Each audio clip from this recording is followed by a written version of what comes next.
note down all your questions. So maybe I'll take all the questions at the end. Okay, I'm not going to take any questions in the middle. If you have any questions, feel free to take all the questions in the note down all your questions in the notepad or something. So I'll take up all the questions at the end. Okay, fine. So let me, yeah. So what we can do now? Yeah,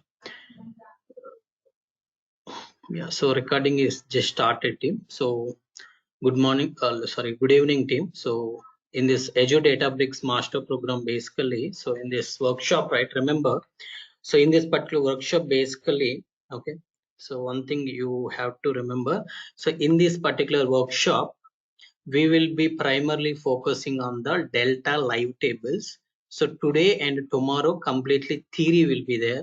So on the day 3, we will be doing a complete hands-on. Okay. So day 1, we understand what is delta live tables. Okay. And next session, we will see why we need delta live tables. What are the problems that delta live table is solving? All those things we will discuss in the second day. Third day, we will see hands-on lab. So we will see what is delta live tables, what is the history about it, all those things today. Let's get started. Okay. So in this Azure Databricks Master Program team, so in today's session, we'll be talking about Azure Databricks Delta Live Tables. Why I mentioned Azure Databricks Delta Live Tables.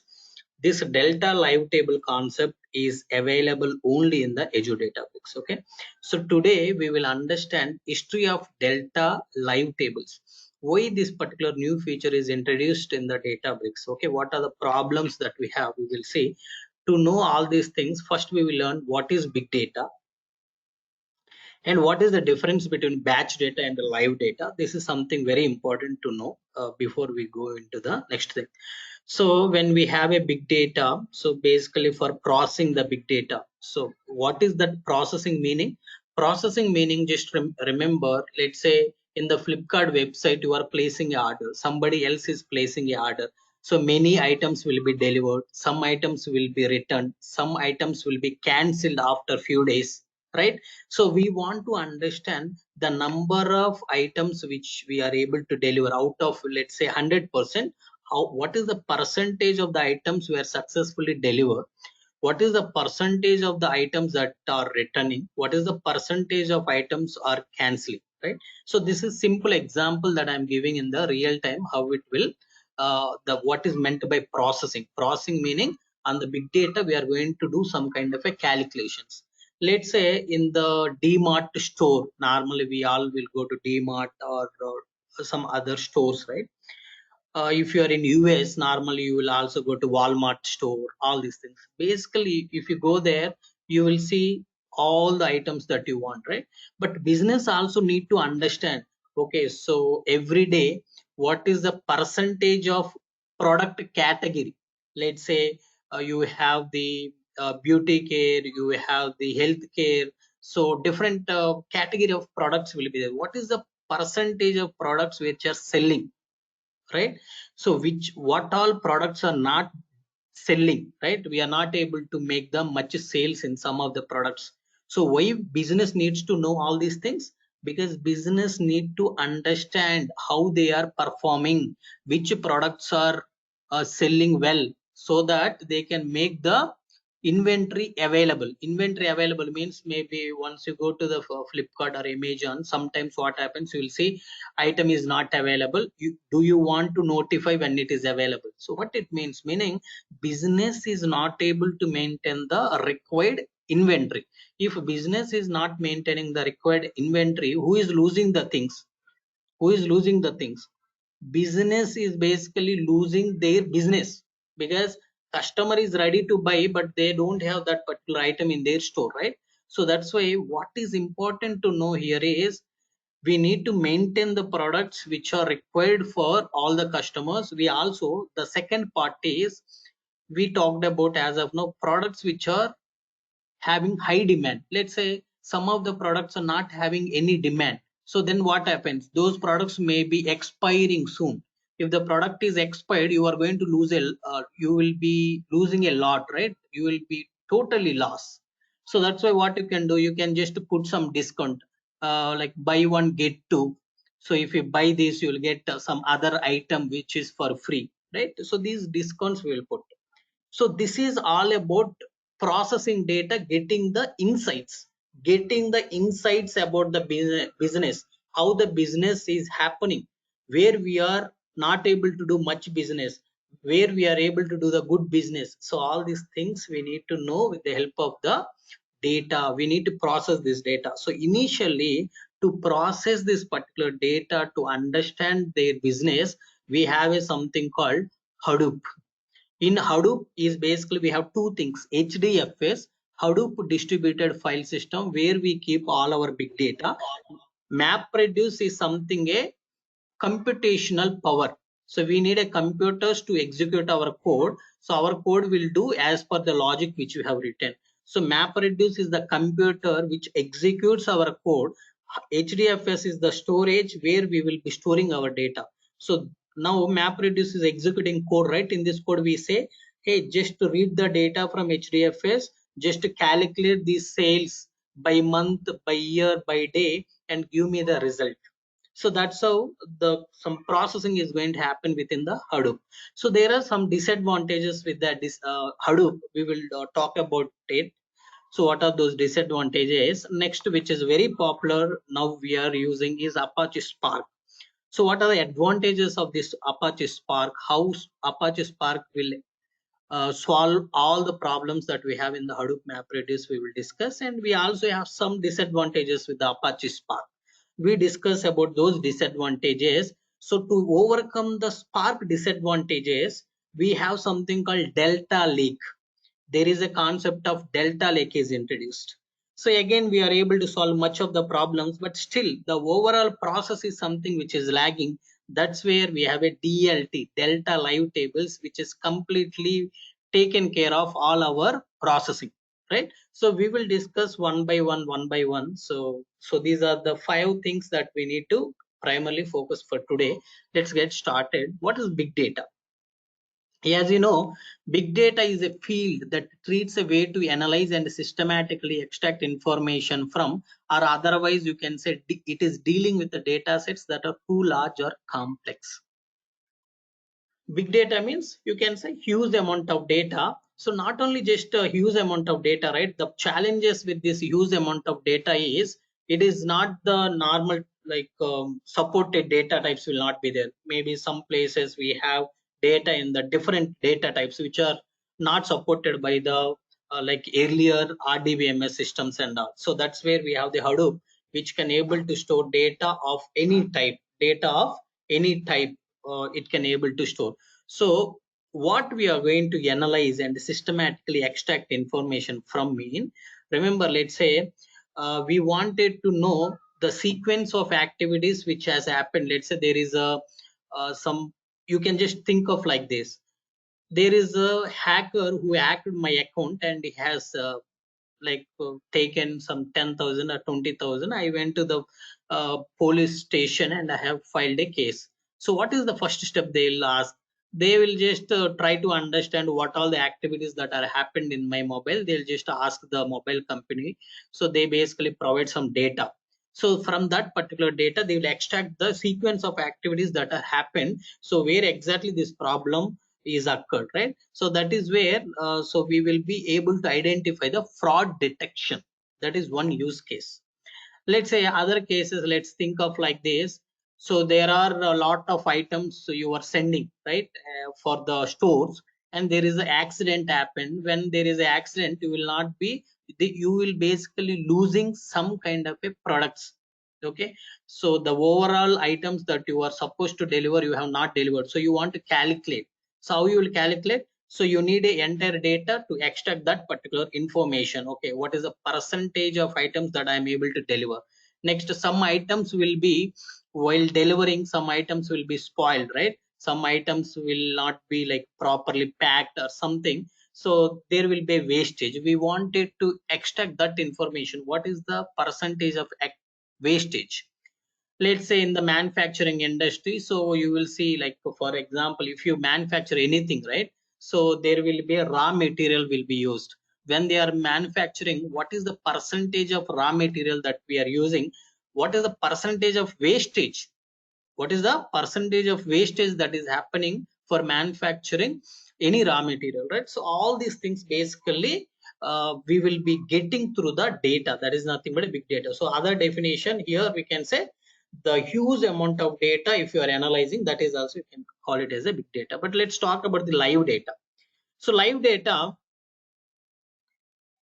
so very important to process the live data, right? For some of the scenarios, let's say you are generally your account is credited with 10 lakhs, and okay, so maybe that is one scenario that is considered as a suspected. You never seen in your account 10 lakhs transaction in a single transaction, right? That is never seen in the previously. That is one use case.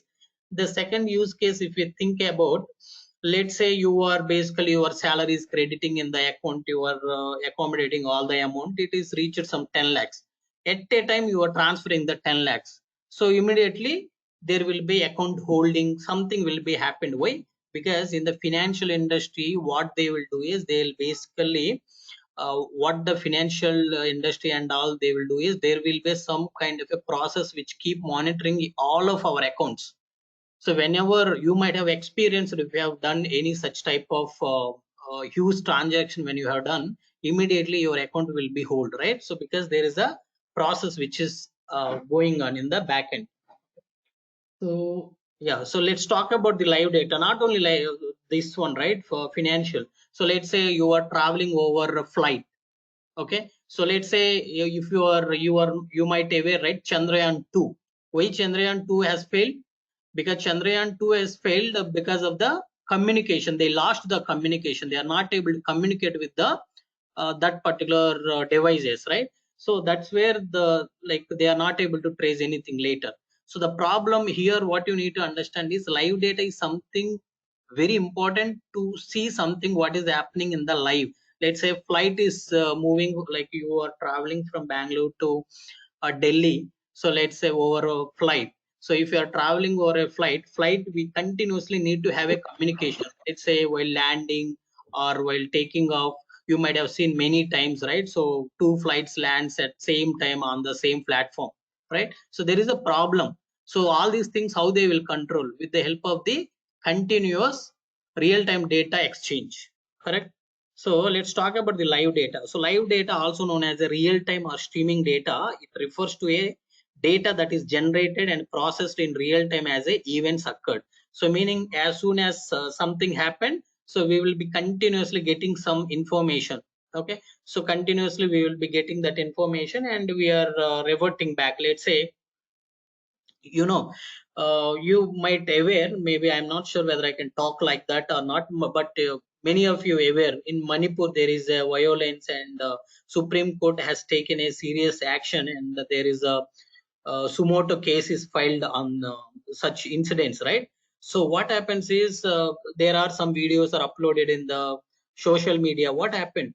So social media, immediately government has instructed social media to delete it. So they should be able to aware what videos are uploading. Okay, so they need to monitor in real time. So if something which has happened unusual against their policies, they need to remove, or they should not allow such type of videos upload or something like that, right? So you need to understand. So why real time data is important is you will be losing a lot if you're not monitoring some of the things in real time. Okay, so for examples of live data sources such as sensor data, okay, from the IoT, internet of things, right? The second one is social media updates. In social media, many people will keep putting a lot of messages.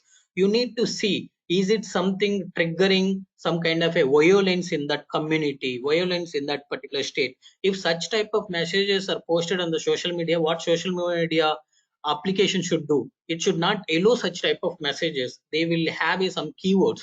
Whenever somebody has used such type of keywords, they'll not allow, right? So that is something important. Otherwise, if somebody has put some text, means that will create a lot of violence in the that particular community. Next, financial market feeds. Let's say, what is financial market feeds?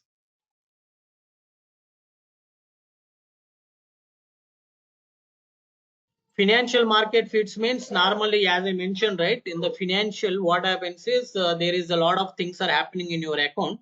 So they need to have a control, right? So they will be monitoring the your financial activities as well, and online user interactions. So many of the times what happens, you will see in the online, many people like says that, sir, you won a lottery of this much, you just share your account details, we will transfer this much amount.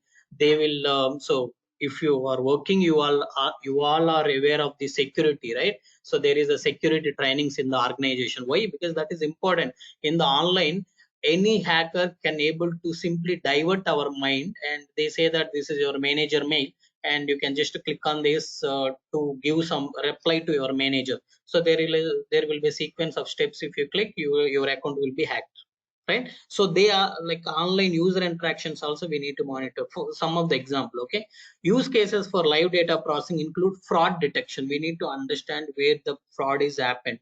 Real time monitoring, so some of the things we need to monitor in the real time. Let's say stocks, if you see real time, right? So if you see from morning 9 to evening 3 o'clock, afternoon 3 o'clock, you will see real time data, like stocks will keep going up and down. So if you want to invest something, you can just monitor in the real time whenever you feel.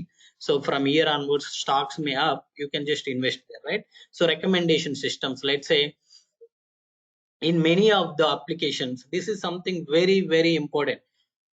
If you are placing any order in the Flipkart or Amazon, so when you try to click a order, they will say whoever purchased this item, they also purchased these two extra items. Would you like to purchase? You need to check. Similarly, let's say from the Zomato, you have placed some order, you want some biryani, right? So they'll say, so whoever purchased this particular items, they also purchased the other items from some recommendations they will do, right? So maybe you all are experienced on that.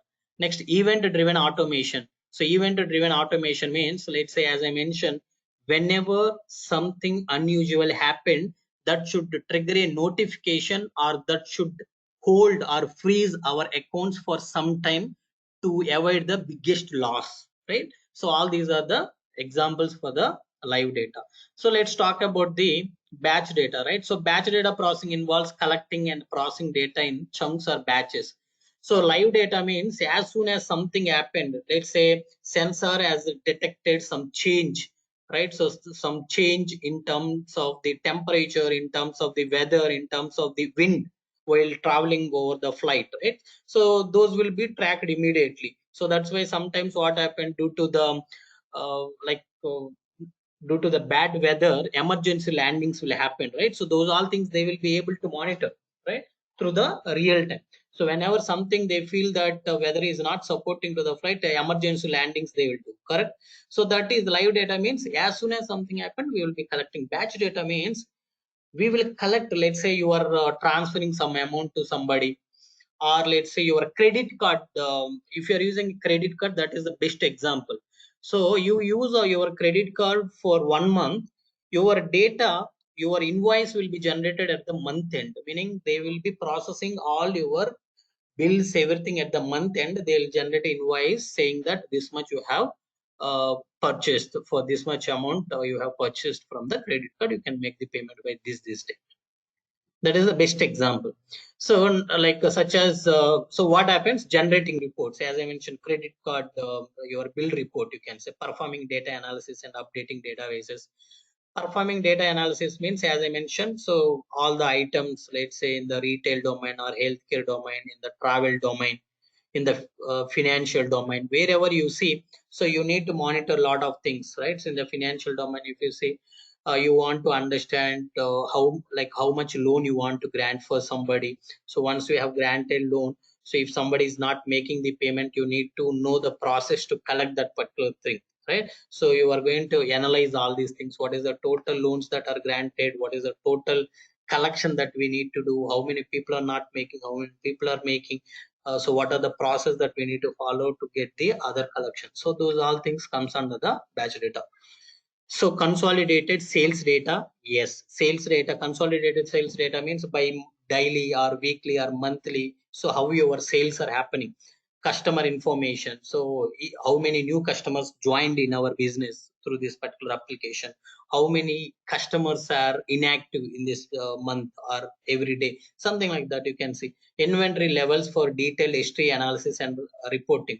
Inventory means so required inventory is available in the store or not. Okay, generate daily, weekly, monthly reports. Summarize user activities. User activities means if a user is logging into our application, how much time he is spending, what all things he is doing, whether uh, how like users require some kind of a training to go through that particular website.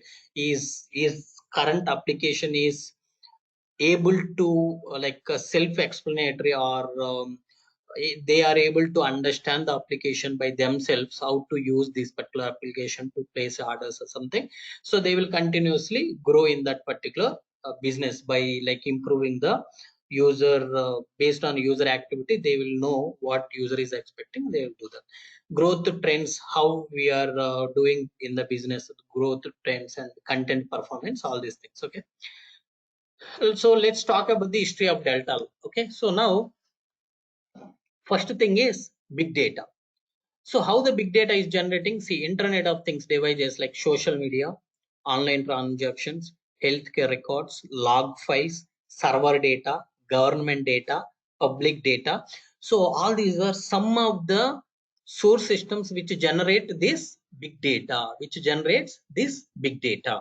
So what is big data? So as I mentioned, this big data can be a structured data. Structured means, let's say, whatever data you are storing in a tables, customer ID, customer name, customer location. This is the structured data. Unstructured data, you have a nested elements, JSON, XML. We have unstructured data. It is not a single column. You have a nested values. That is unstructured data. Best example. Semi-structured data. Your audio, video files are the best example for the semi-structured data. So unusual data types which are not supported by the traditional data processing, unusual data types which are not supported by the traditional data processing systems. Like we don't have something called complex, we don't have, so normally earlier we don't have something called list, all those things to store multiple values, right? So but now we have the different types of data types are supported for the big data. So we have Hadoop with MapReduce at the beginning to process this particular big data, right? So what is this? This is a Hadoop MapReduce. So this Apache Hadoop is a scaled out architecture to solving big data processing works by adding as many computers as it required and running jobs in parallel. Meaning, let's say if one person, let's say you have Hadoop means processing the big data. Just think big data as a 100 chocolates. So if one person is eating 100 chocolates, for each chocolate, if you take a 1 minute, 100 chocolates to eat one person, it takes 100 minutes.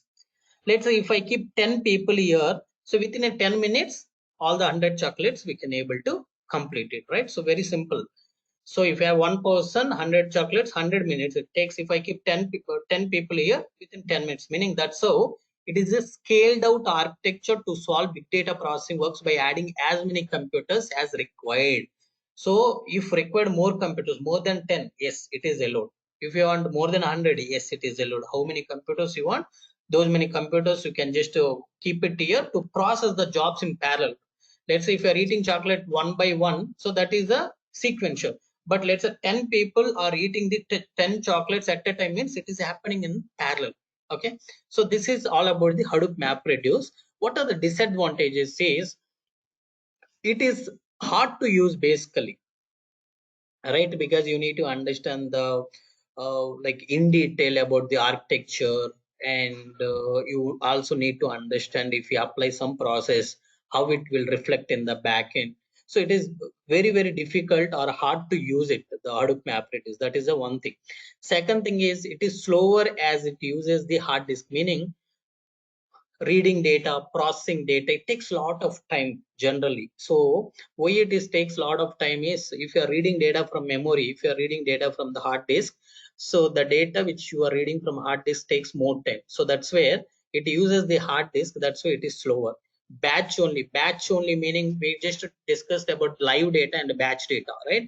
So within that, whatever batch data we have, right, collected data for 30 minutes and processed, collected data for 1 hour and processed, So only it process data as a batch, meaning you collect it for 1 hour or 1 day or 1 week, 1 month, and it will process it. But as soon as data comes, if you want to process, it cannot able to process because it is not that much speed as it using the hard disk. No interactive coding, so you cannot able to just to read the file and see what is the data that you are reading.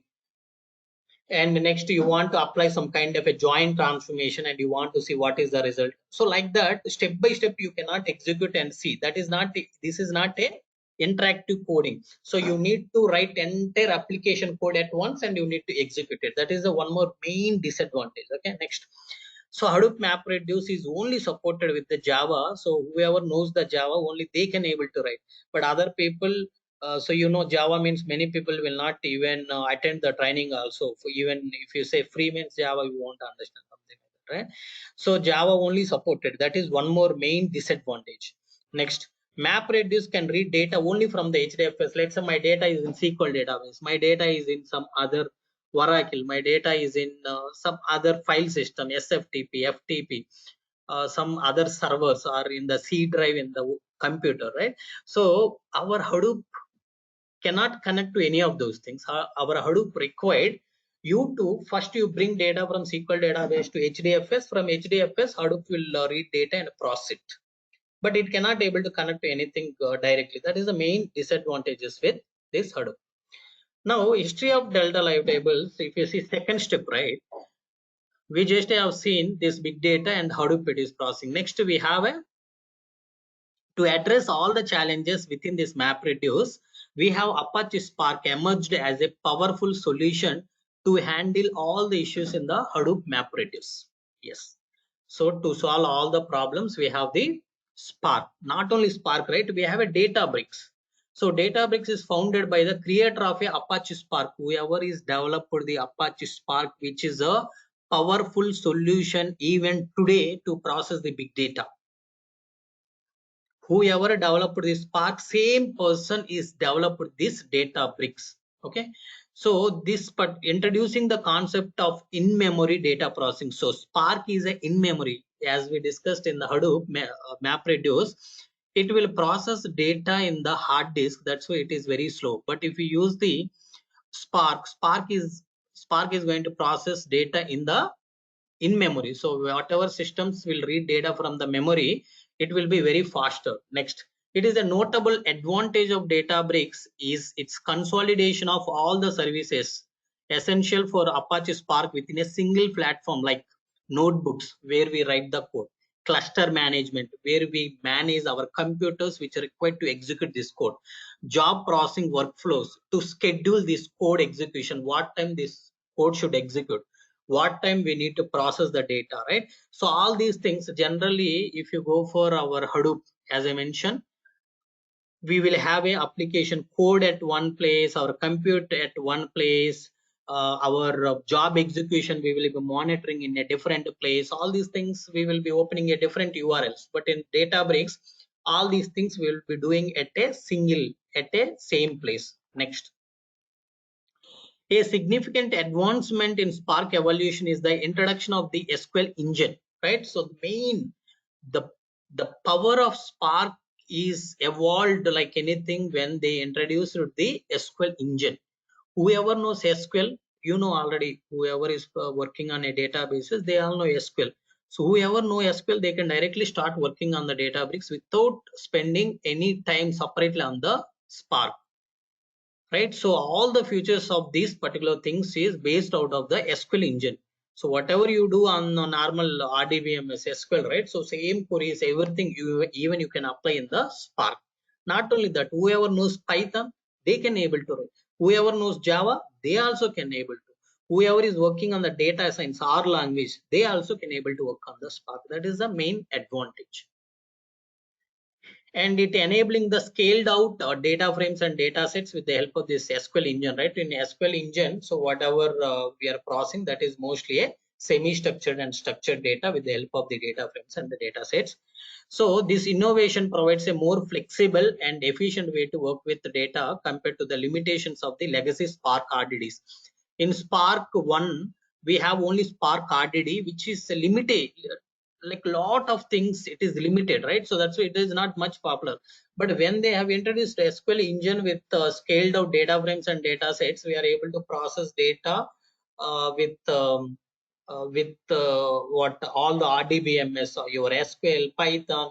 So all your structured data, semi-structured data, very easily you can able to handle. Okay. Next, Apache Spark became very popular as data lakes became more widely used, because Apache Spark can able to connect to anything directly.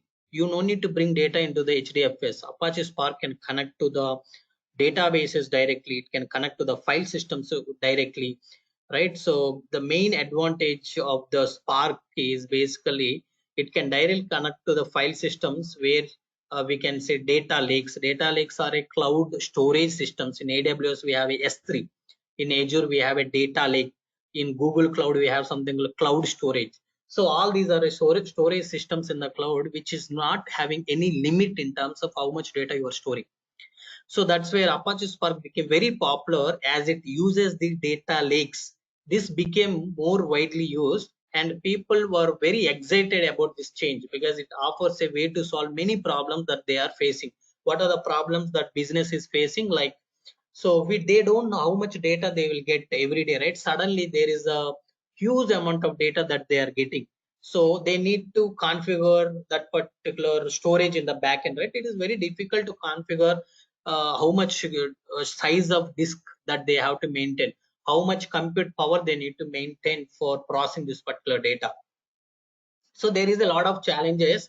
That's where we have a data lakes in the cloud, which basically helps to store unlimited data in any type of data. It can be structured, semi-structured, unstructured, any type of data we can store. We can store the batch data, live data, anything we can do. Okay. So the main advantages of the Spark, if you see, it is easy to use.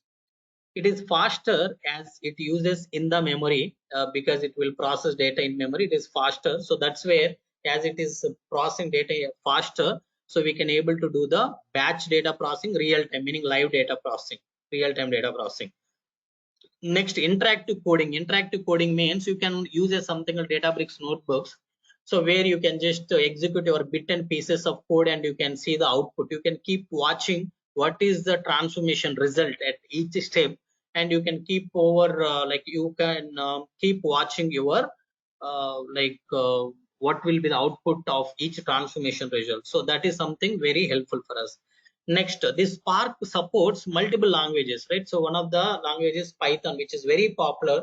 Out of 100%, 82% of the people are using the Python.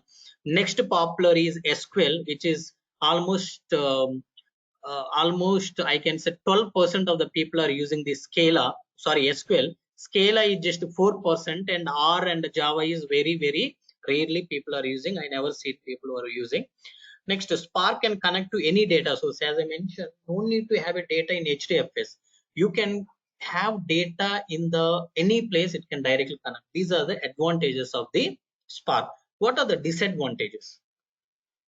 The disadvantages with the Databricks is we don't have all our relational database SQL data warehouse capabilities or SQL database capabilities like CRUD operation. What is CRUD operation?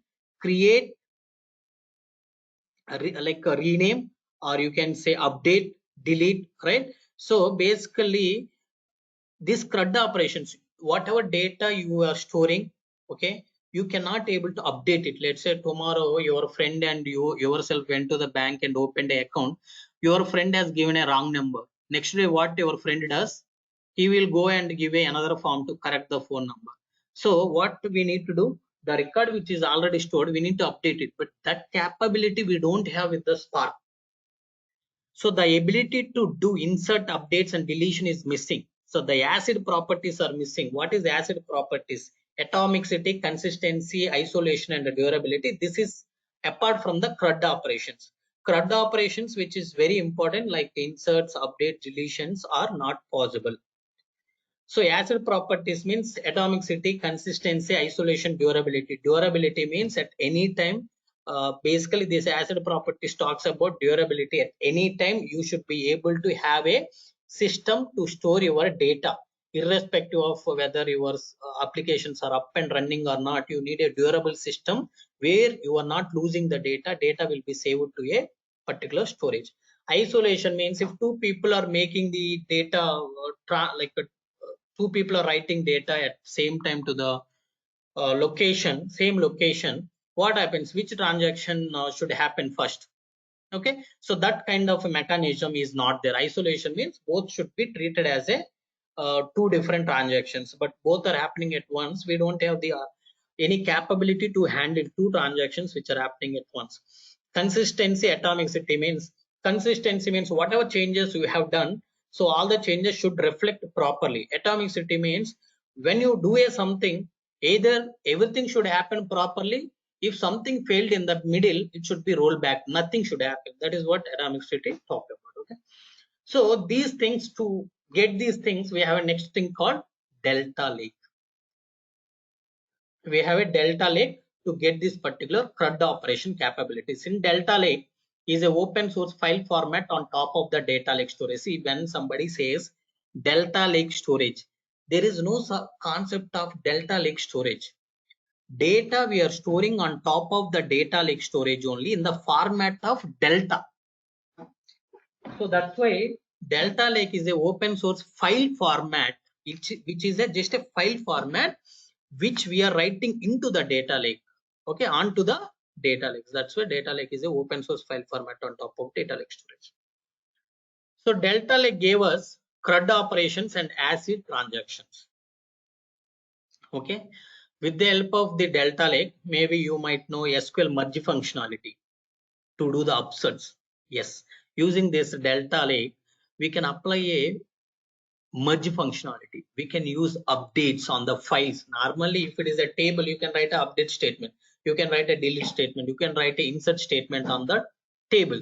But here, whatever data we are storing in the data lake is a file. But still on the file also, using this delta lake, we can able to do a updates on the records. Let's say you have 100 records in a file. One of the record you want to change, where customer ID 10, I want to change the name from Rama to Krishna. Yes, you can do that. You can do a updates. You want to delete some record? Yes, you can delete. You want to do a upsert. If the record is already available, update it. If record is not there, you insert it. Next, whatever I mentioned, ACID transaction, everything we can able to handle. Okay. Next, delta lake gave us SQL like tables, like delta tables. Okay, so how you will create your RDBMS table, similar to that. On top of the files, we create a tables. So these tables are basically pointing to the storage account where you have your files. So with the help of these delta tables only, we are able to do these all CRUD operations. Next, on delta tables, we can do all kind of relational database things like insert, update, delete, and merge statements. Okay. Delta Lake also has a transaction log which makes us to time travel and versioning. What is time travel and versioning? Let's say you have written a data today at 4 o'clock by mistake. So there is some process happened again at 4:30, same pipeline ran and the duplicate data is stored. Now what I want to do is I want to roll back the changes which happened very recently. I want to go back. Yes, with the help of transaction log. So whatever happened in last 1 hour or last 7 days or last 1 month, by default last 7 days data, we can able to extract it back. We can go back and restore to the previous versions in last 7 days at any time at any version. But beyond 7 days, if you want to do, there is something called vacuum command that you need to set up. So the advantages of the delta lake, if you see, we can apply CRUD operations. Okay, all the updates, deletions, merge functionality, all those things. We have schema evaluation, meaning if at all you have stored customer ID, customer name, customer location. On next day, customer also sent a customer phone number. There is a fourth column is added. There is a fourth column is added, which is not available in the existing schema. So schema evaluation means schema calculation, schema matchings will happen. If the schema is not matching, it will throw error to avoid our data processing, right? To avoid data processing issues, to avoid further issues, our delta lake will detect the schema changes and it will fail the program. Let's say, hey, I want to allow this customer phone number. I want to allow the customer phone number column. In that case, you have something called schema enforcement. You can just enforce it. Next, as I mentioned, we have a time travel and versioning. Let's say I have made some kind of a process yesterday, and today I processed, but after processing today, I realized whatever I have done yesterday is wrong. So I can go back to the yesterday, like process happened at 4 o'clock. I can go back to the 3 o'clock. 3 o'clock, we have a good data. 4 o'clock process happened, it made entire data is corrupted. But I can go back and restore to the data which is there at 3 o'clock. That way you can do. Or versioning. I have the yesterday whatever transaction happened, that is version 7. Today whatever happened is version 8. I want to go back to the version 6, meaning before yesterday process you can able to go back to the version. We have acid properties, means if we have any process failed, whether entire process will happen properly, otherwise everything will be rolled back, data will be consistently written. Isolation means when two transactions are happening at same time, so those will be treated as a two different things, okay, one after the another. Durability meaning at any time your data will be written into the data lake, okay, you will not lose any data, your actual data you are not losing anything. The disadvantages, still we have a problem, that is end-to-end ETL pipeline was difficult and it was hard to maintain the source data which is coming from various source systems. Some of them are real-time streaming, so we need to ingest, apply data quality, process them. All of these things we can do, but it is very hard to set up or complex to build such type of pipelines. Okay, for example, okay, I'll be just taking you through the next slide which gives you some idea. Okay, so this is the company requirements, if you understand. Okay, so there are Kafka, let's say this is a batch data. Okay, this is a batch data where we are getting data from some kind of a CSV files or from the data lake. So what happens, from the first thing is from this actual CSV files, I am taking the data, I am ingesting into the cloud storage, then I am refining, meaning I am applying some data quality and I am refining the stored sales data. Then I am just applying some aggregations, let's say sales by month, sales by weekly, sales by daily, something like that, and finally I am showing this in the reports. This is what happens. Let's say the other source that I have is real-time data for live data, right? So there is online sales data, so online transactions, everything I am processing immediately. So that data also I am applying some kind of a data quality, then aggregated that result, and that is also showing in the reports. So there is a third party, right? So third party vendor, basically they are sending some kind of invoices. What are their so they basically upload every hour or sometimes every 2 hours, we don't know, whenever they upload a file based on that event, right? So I want to basically take that third party sales data and I need to apply same data quality, and I need to do aggregations and I need to show in the reports. This is something general requirements that business has, right? So business has. Now the problem is they need to use a different kind of a schedules to handle this batch data. They need to use a different process to process this real-time data. So event based data, they need to handle it in a different ways, they need to handle it. So now with the help of the delta live table, solution with the DLT is, if you just mark them as a DLT, everything you just mark them as a DLT. Okay, so here you say that incremental live means, so whenever some data is coming, right? So whatever data is coming, that particular data, new data, only new data will keep taking and processing. Here when you say live data means, so not without saying incremental live, you just mention live means whatever data is there, everything like batch here. It is a batch live, this is a incremental live.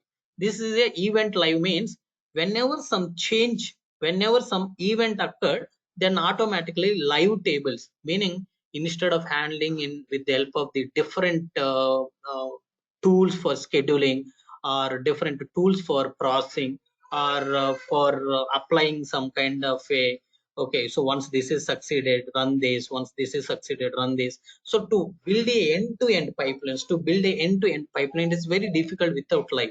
So with the help of delta live tables, automatically what you need to do is, from your end is, you write your entire code. Let's say this is some employee table.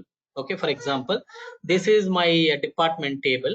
So I have applied some data quality, removed employee data, duplicate employee data. This is all the department duplicate data I removed. Now I am applying, let's say, join between the employee and the department. Okay. Now, so this is the everything I defined as a live. The keyword is live I mentioned. You know what this delta live table does is it can able to understand, okay, what is the dependency. The dependency is this refined is coming from this data is coming from this source, and these two we are ingesting. So this particular join is happening with the help of these two. There is a lineage. Lineage means the dependency graph. Everything it can able to build by itself. Okay, maybe when we have seen the practicals you will come to know, but the end to end everything our delta live tables can able to do. Okay, so our delta live tables can able to do everything, so we no need to worry about anything. Okay, so now the final slide. So history of delta live tables, if you see now big data Hadoop, we talked about Spark. The disadvantage is CRUD operation is not there. We have CRUD with delta lake. But where is the delta live tables is coming into the picture is in the delta live table. Basically what happens is in the delta, yeah, so delta lake is a, one second, what is this? Oh, I think one second. Yeah, this is the slide. So history of delta live tables, if you see, right, this is the Databricks DLT, delta live tables. With the help of the delta live tables, to avoid all these things we have with our end-to-end pipeline, right? So we have seen, so the disadvantages maybe you can see here. Still we have a problem, that is end-to-end ETL pipeline was difficult and it was hard to maintain the source data which is coming from various source systems. Some of them are processing data in real time, so we need to ingest, apply data quality and process them. So end to end, like we cannot able to monitor it, but with the help of this delta live tables we can able to avoid all these things. So if you use just a keyword called live, it will be taken care automatically. So DLTs are built to get rid of complexity of ETL pipelines, to avoid, okay, to to focus more on our business, to avoid or to get rid of this complexity of this ETL pipelines by enabling the automatic build, maintain, monitoring end-to-end ETL pipelines and custom frameworks. We have the DLTs built, and the DLTs are only available in the Databricks, and the delta lake tables can be built on a single node cluster, but normal delta tables we have discussed right before that, those can be built on a single node cluster. Maybe if you are aware bit of the Databricks, you know, we have this single node, we have standard, we have high concurrency. So we can use single node cluster mode to execute our delta lake tables, but delta live tables are not supported by the single node cluster. We need a minimum of 16 cores. Whatever free trial versions that we are using in the Azure, those will not work with the Databricks delta live tables. We need to purchase the cluster. Okay, so I have already purchased the clusters are ready for our lab. Okay, so we will discuss those things. The main advantages of the Databricks, if you see, automatic checkpoint and restart. Let's say you are basically created a employee and department table. You have applied data quality. At the joining there is a failure happened. Okay, now I restarted my job. Okay, job will be restarted automatically if we apply retries and all. So when we apply the next time, when we restart the job, you know, job will start from the joining, not again reading the tables and applying data quality. There is a checkpoint, meaning it will remember till what step already execution happened. So that is the automatic checkpoint, and restarts will be taken care by the DLT.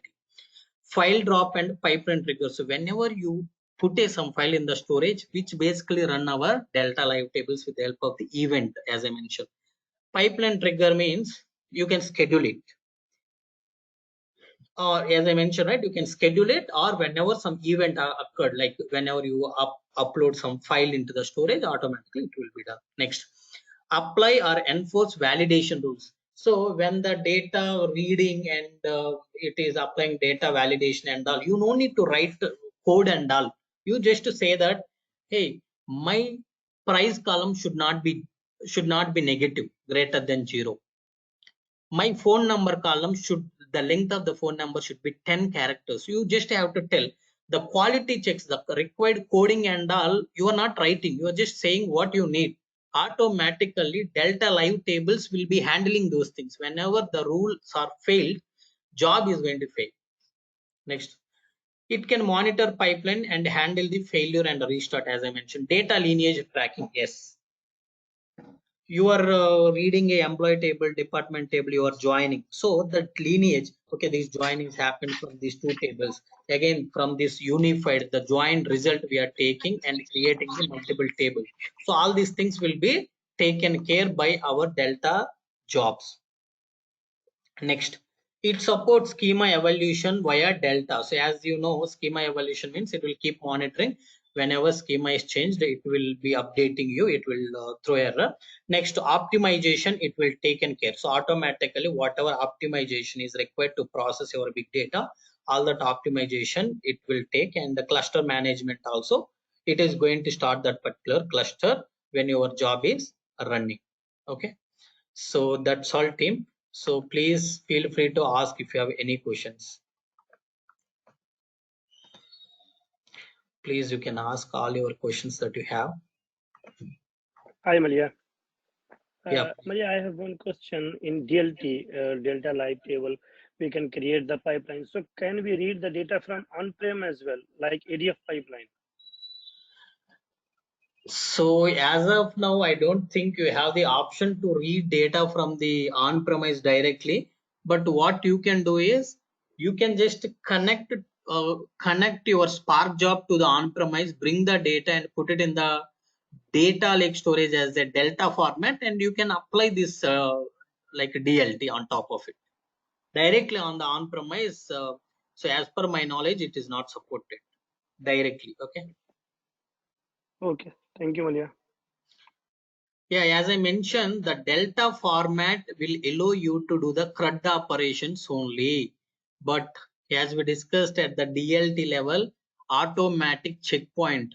Let's say we will be discussing, right? 100, you have 100 lakhs of records. Okay. 70 lakhs of records I have written. There is a ingestion framework or ingestion. The data copy data is failed. Maybe if you know Azure Data Factory, in terms of Azure Data Factory or Synapse, if I'm talking, copy activities failed after processing 70 lakhs of data. Now your process should start from 70th lakhs, or it should start from the beginning. It should start from the 70th lakhs, right? So if it starts from 70 lakhs, then it will be quick for us. Rest of the 30 lakhs data we can process. So that is something called checkpoint advantage in the DLT. The second advantage, as we discussed, so automatically it can able to take care of the restarts. You have the different ways to run the your DLT jobs. Automatically it can detect the dependency from where these tables are getting created, what is the lineage, how each table is built, what all operations or transformations are happening before, everything you can able to know. Next.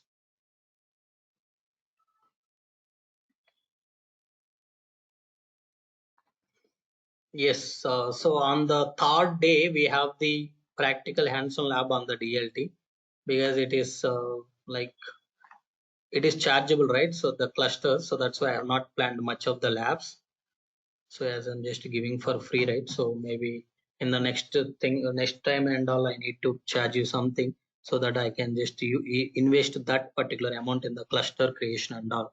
So I can able to show you more labs. Okay, we will see that. So this is, there is no installation or something, how you will write your code, right? How you will write your code. So same way. Okay, so you just have to write your code. Okay, you just have to write your code.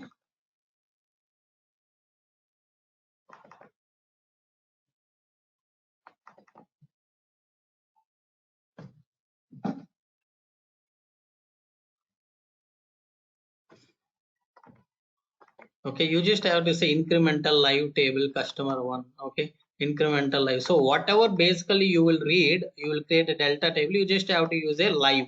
So if it is incremental live means you just have to say incremental live. Next.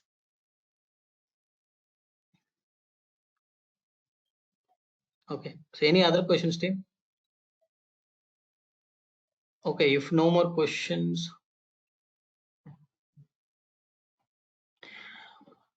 so basically whoever is interested in the training or something, so the training is not only on the DLT, right? So Databricks Master Program training is happening since last 5 years.